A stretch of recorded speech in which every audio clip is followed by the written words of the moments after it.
ThekarmicDF. What is up, guys? It's your girl, the Karmic DF, back to you again with another video. This time we're going to talk about forgiveness. And I know, but if you want your life back from that person that you just can't seem to move forward from, that obstacle in your life, that really traumatic event that, you know, keeps you held back, that lives rent free in your head, that you just can't seem to move forward from, then this is the video for you. As always, if you enjoyed these videos, please like it. It helps me so much, as well as subscribing, and leave a comment down below in what you would like to see in future videos. But this video is going to take a deep dive into how to actually be able to forgive, and I'll get into that in a little bit. So as always, let's get into it. So in the spiritual community, we hear a lot about forgiveness and how it'll set us free.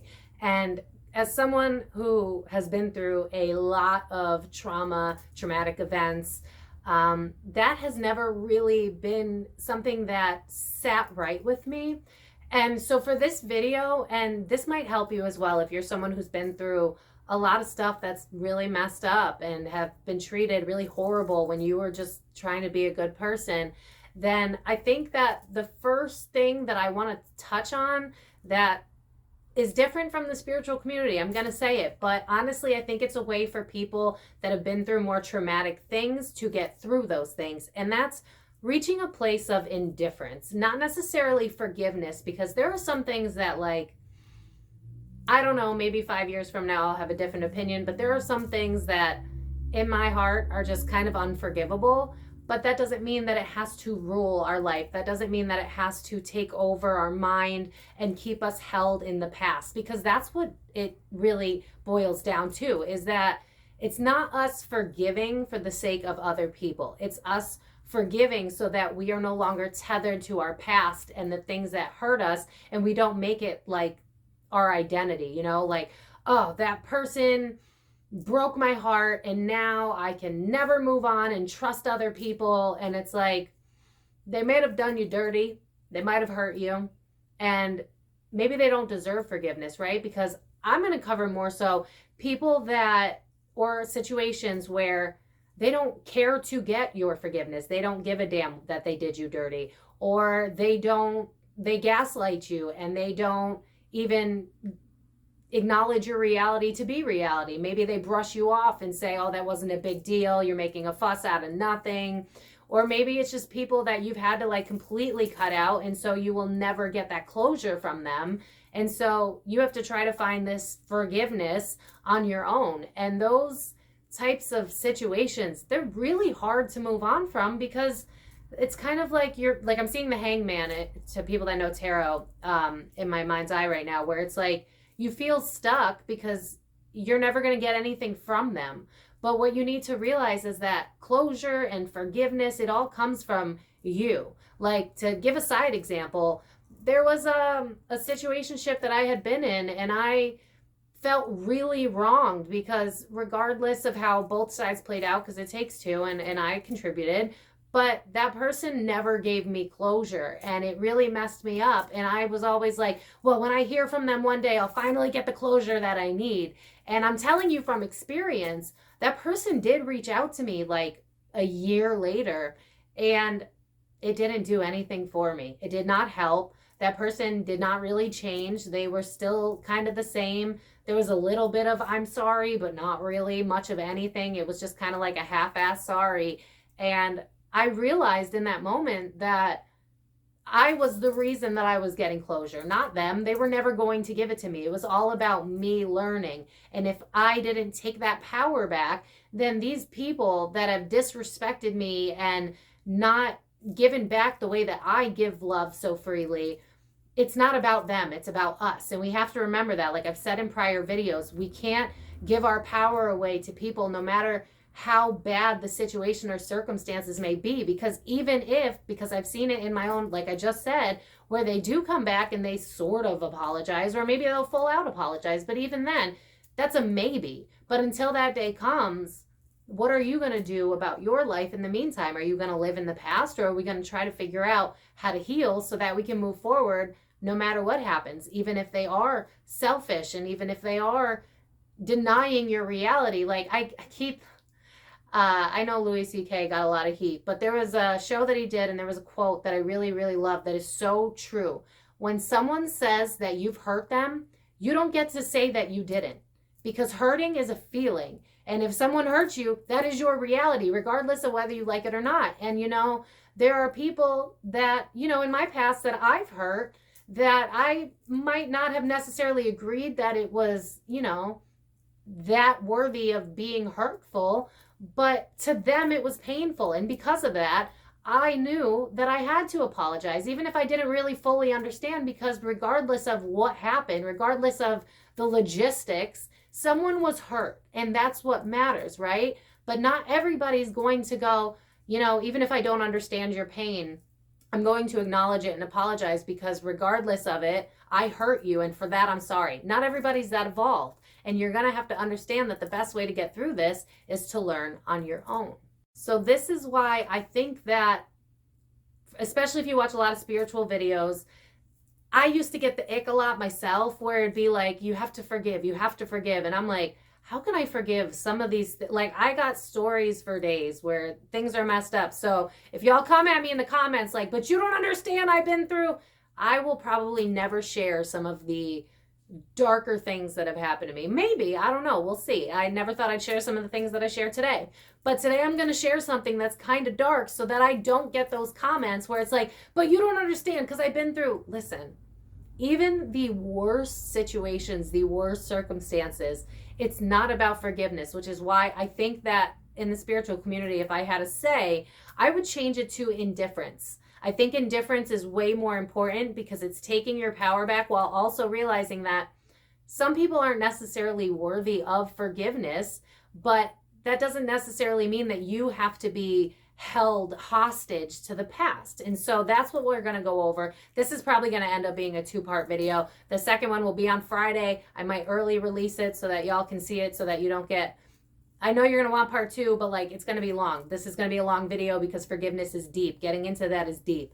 So I'm going to start with a story so that no one can like argue that it's impossible to do. And then I'm going to show you how I managed to change it. And like, the Fresh Prince of Bel-Air always in my head, turned upside down. How I was able to change something that a lot of people could have seen as something that would held them hostage for years, forever. But when we do that, we are making ourselves the victim when we don't need to be. We don't need apologies from people that can't get on our wavelength. We don't need apologies from people that are never going to meet us where we're at. We don't need apologies from people that are low vibrational people. Like, I hate to say it, but some people like being angry. They like being the victim. They like being mean. They like living from their pain. And if that's something that you don't want to do anymore, that you don't want to be held hostage to things that really hurt you, then this is going to be how you escape from those memories that hurt, on nights where it's like, oh my God, like, I can't believe that happened to me. I'm never going to get closure. I'm never going to get an apology. It's never going to happen. I promise you, if you practice what I'm telling you, you'll get to a place where you're like, well, I don't know that I necessarily forgive them, but I don't feel anything towards the situation. And don't you want that? Don't you want to be able to be like, yeah, that really messed up thing did happen to me. That was real, but you know, it is what it is. And that's the goal. It's not, maybe you will get to a place of forgiveness eventually and you'll be the bigger person, but maybe you won't. Maybe you just need to get to a place where it doesn't really, yeah, I'm hearing the song. It reminds me that it's not so bad. It's not so bad. So it's getting to a place of just realizing that it's not consuming and controlling your life anymore. So here's my story. Trigger warning for anybody that's sensitive. 3, 2, 1. This is about self-harm and verbal abuse. So here we go. Here's something that is an extreme, just so I can show you that even the darkest of situations can be healed and you can work through them. So I'm going to try to make this quick. This was in my drinking era, and I was extremely depressed. I'm going to be honest. I did not want to be here. I really gave up on life. I was not happy. I didn't feel loved. I didn't feel like I mattered. I was bottom of the barrel. And so one night I was drinking extensively, like I usually did, watching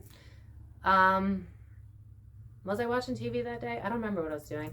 But anyway, I was drinking and I was really sad and I was just crying. I was crying so much. And so because I didn't have tools that I had back then, I decided to hurt myself, if you know what I mean. I'm not going to get into details so that anybody can get any ideas, because please don't do that to yourself. I promise you, you will live with the regret. I look at what I've done to myself every day, and it's something that's really crummy, and I hopefully will spend a lot of money to cover it all up. But anyway, so I was in a lot of pain, and because I couldn't deal with the pain and I didn't have the tools, I decided to hurt myself. And someone that I loved dearly and I believed loved me back, unfortunately walked in on me doing what I was doing. And to like set the scene here, I was caught mid-doing.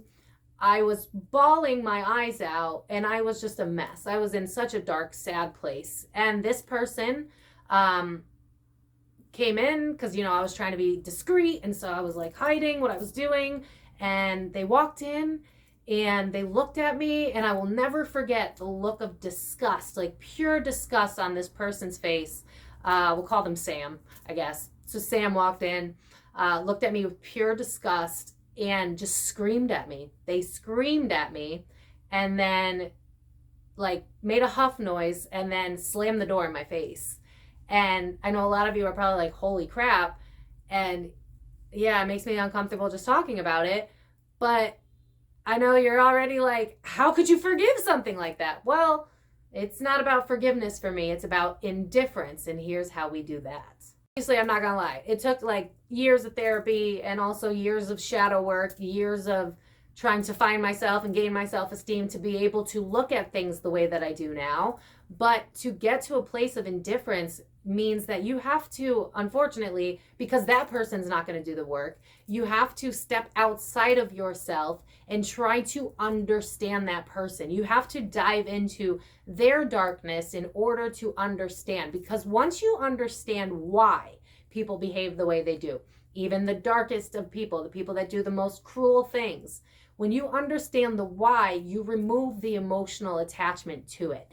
And so what I began to do was I went with, how could someone do that? Because I put myself in, when I was doing the healing work, first I put myself in their shoes in terms of like, how would I have approached that situation? And in my mind, I was like, it could have been a stranger on the street. I would have made them stop. I would have held them in my arms. I would have been like, are you okay? Do you need to talk? How can I help you? I would have never judged. That's just not who I am. I'm not a judgmental person. If someone's in pain, you help them. That's who I am. That's my heart. So, you know, at first it was really hard for me to comprehend how someone could be so, spirit guides, why you gotta be so rude? True. But it's getting to a place of removing yourself and seeing it almost from like a bird's eye. How could someone become so cold and callous? How could someone respond in such a negative manner? How could someone be so disconnected from their heart space? How could they be lacking so much empathy? And what I did was I dove into their life and what they've been through. And again, I'm not condoning how that person treated me. It's uncalled for. It's not okay. I'll never get an apology. I'll never be acknowledged for that. And it is what it is. But then I went and I dug and I was like, all right, this person, you know, they had a really traumatic childhood of their own. They had really hard relationships, trauma with their parents. Again, I'm trying not to go too far into their personal life. And so I began to see how the dots connected that made them cut off from their heart and cut off from their emotions. And then I realized that it was never personal. And that's where we need to get, is that it's never going to be personal. It is that person can only reach me from the emotional depth in which they've accomplished. And so if that person is living in a victim mindset and they're always the victim in their own world and they don't want to heal, and so it's easier to be angry at other people than it is to reflect inwards because they're afraid of their own pain, then that's a not me issue, right? That has nothing to do with me. And so instead of me looking at that moment in time and being like, what's wrong with me? Why didn't you love me right? Why weren't you there for me? Why this, why that? And going into that spiral where we then think there's something wrong with us, and then we try to work harder on ourselves only to realize that that's not how it works at all. Although you do need to work on yourself, of course, but in doing so, it's not going to change someone else because it's their choice who they want to be. And unfortunately, that person chose to just be angry at the world. And it was easier for them to be angry and hurt other people than it was to be reflective and go, all right, well, what's hurting inside of me that I need to work on? What's hurting inside of me that I might be projecting onto other people? That person did not have the emotional intelligence to be able to do that.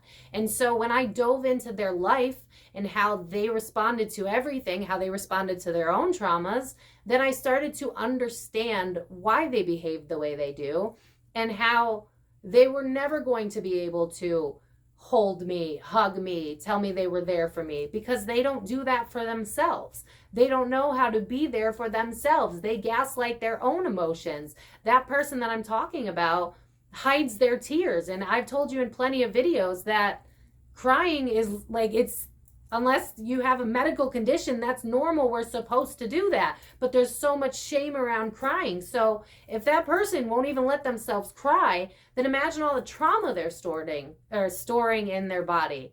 And so I began to understand why they behave the way they do. And once you understand why someone behaves the way they do, you realize that it's not personal.